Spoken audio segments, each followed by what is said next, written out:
Bonjour. En fait, aujourd'hui, nous allons parler d'une chose pertinente, importante pour le monde entier. Certains ont crié, hurrah, on a enfin gagné. Hurrah, le président Trump a enfin signé le décret qu'on cherchait, le décret qu'on voulait. Le 20 janvier 2025, lors de son investiture, le président Donald Trump a signé un ensemble de décrets, parmi lesquels la suspension pendant 90 jours de certaines activités de l'USAID. L'USAID qui est une agence humanitaire, une agence de développement international, c'est-à-dire United States Agency for International Development, créée par John Fitzgerald Kennedy en 1961. L'USAID, qui avait des activités diverses et qui étaient liées à plusieurs organisations, surtout les organisations non gouvernementales, et qui appuyait l'éducation, la santé, l'aide humanitaire, va voir ses activités réduites à sa plus simple expression. Mais qu'est-ce que finalement l'USAID? Quand est-ce qu'il a été créé? Comme on a dit, on a vu qu'il a été créé en 1961 par John Fitzgerald Kennedy, ancien président américain, qui a été assassiné bien sûr. Mais aujourd'hui, nous allons beaucoup plus voir les activités, le rôle, le but même de l'USAID. Et on va voir, on va comprendre aussi le contenu du décret qui a été signé le 20 janvier par Donald Trump. Et puis les raisons données pour ce décret. Pourquoi est-ce qu'il a signé ce décret-là? Et puis même, enfin, on verra aussi quel est le lien véritable entre l'USAID et la CIA. l'USAID, qui est United States Agency for Development, for International Development, finance et met en œuvre des projets dans plusieurs domaines. Dans un premier temps, on voit domaine économique. Dans le domaine économique, on voit premièrement le domaine économique.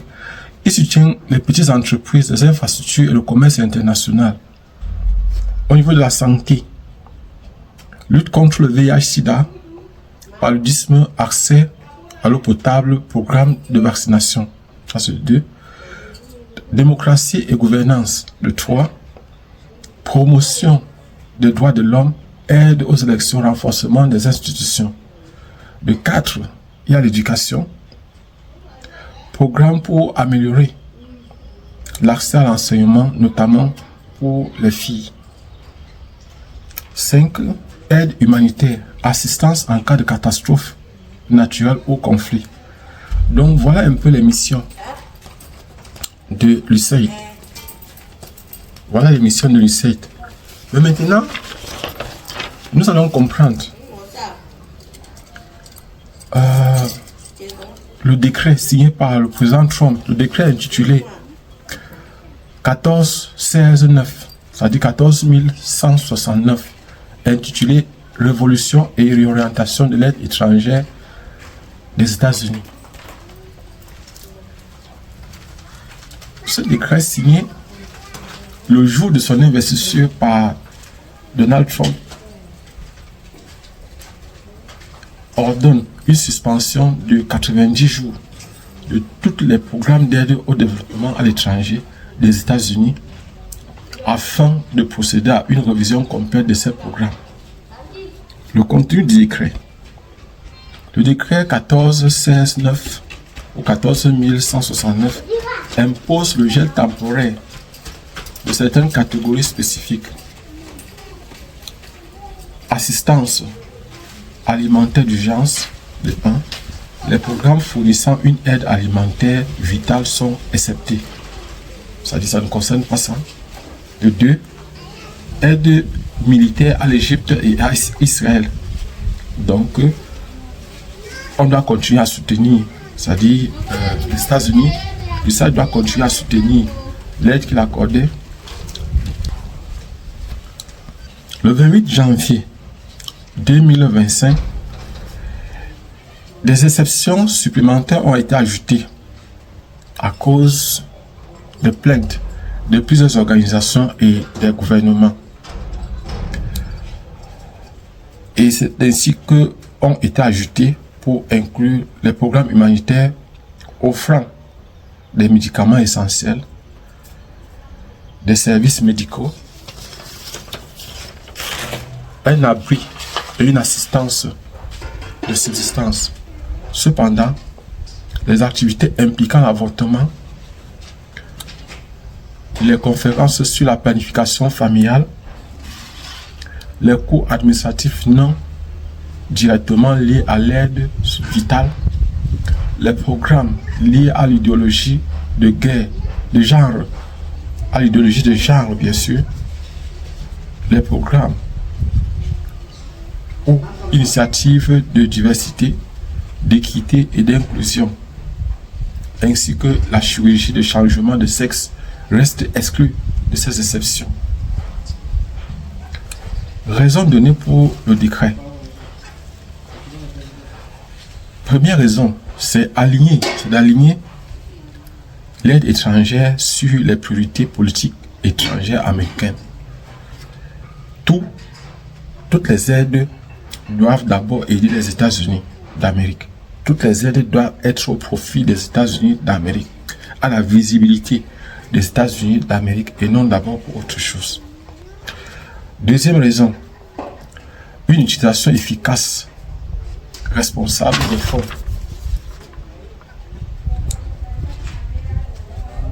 des fonds publics. Éviter le financement des programmes ou d'organisations des activités ne correspondent pas aux valeurs et aux objectifs de l'administration en place. Maintenant, les conséquences de ce décret. Il y a eu la suspension de plusieurs programmes dans le monde. Une bonne partie du financement ne sera plus disponible, ce qui fait que beaucoup de programmes ont été suspendus. Beaucoup de personnes, surtout en ce qui concerne les ONG, ne vont plus travailler.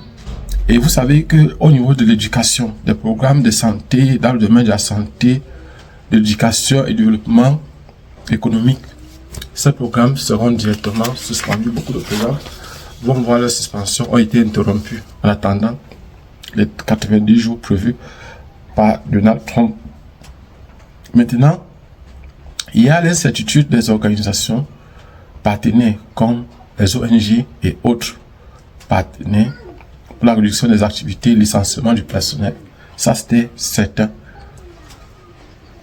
Maintenant, les relations internationales, le gouvernement et les organisations internationales ont exprimé leur préoccupation à l'impact humanitaire de cette suspension d'aide. Maintenant, la démantèlement de l'USAID. Vous savez, le président Donald Trump a un projet. Son projet, c'est de faire en sorte que l'USAID ne soit plus une organisation indépendante, mais que ça soit une organisation qui dépend du secrétariat d'État. Or, le secrétariat d'État, c'est un peu comme le ministère des Relations extérieures. Parce que, malgré qu'il y avait souvent des relations entre les deux, actuellement, le démantèlement de l'USAID voudrait que, c'est-à-dire Donald Trump voudrait impliquer, faire en sorte que maintenant, l'USAID dépende directement du ministère. Il voudrait avoir une mainmise sur l'USAID. Pour que l'USAID dépende directement du ministère des Relations extérieures ou des Affaires étrangères américaines. Donc voilà par exemple ce que voudrait Donald Trump en ce qui concerne l'USAID.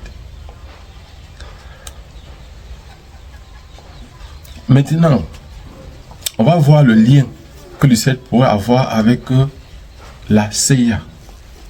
CIA, c'est Central Intelligence Agency. Et la CIA travaillait sur la guerre froide, surtout pendant la guerre froide.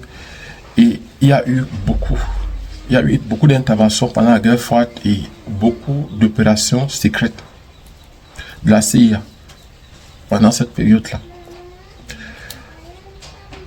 Dans un premier temps, on voit que l'USAID, l'utilisation de l'USAID comme couverture pour les opérations de la CIA. Dans plusieurs pays, l'USAID a été accusé de servir de façade pour les activités d'espionnage ou